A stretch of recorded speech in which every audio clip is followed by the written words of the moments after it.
Était-il possible pour le Conseil d'État de désavouer le ministre de l'Intérieur ? Mais bien sûr.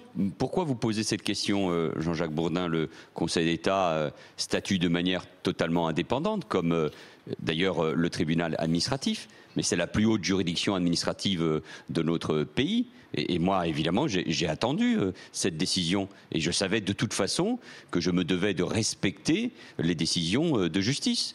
Elle s'impose à tout citoyen, elle s'impose bien sûr au ministre de l'Intérieur. Je rappelle que vous êtes en direct du Finistère. Est-ce que vous demandez aujourd'hui l'interdiction définitive de l'artiste Dieudonné, quelle que soit la scène ? Non, il faut faire attention, et moi je suis respectueux du droit. Et il faut respecter la loi. Les choses sont claires. Dieudonné Mbala diffuse une parole de haine, une parole antisémite. Une parole qui fait du juif le responsable de tous les problèmes de la société. Cette parole n'est pas une opinion, c'est un délit. Cette parole est insupportable, elle est contraire aux valeurs de la République. Monsieur Dieudonné Mbala est en plus un récidiviste sur ces sujets. Il a déjà été condamné 7 fois de manière définitive.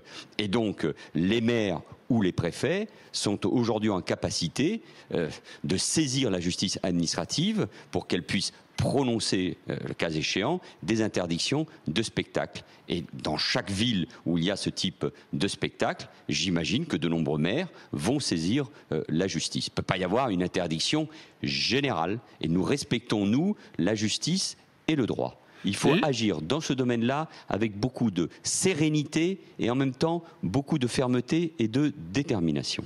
Mais Manuel Valls, l'état de droit, n'est-ce pas de relever les infractions, ensuite de les condamner et de les punir s'il faut les punir? N'est-ce pas de la justice préventive? Après ce que nous... Non, je ne le crois pas, mais c'est vrai que c'est nouveau. Et d'une certaine manière, je m'en félicite. Et c'est pour ça que nous sommes un grand pays.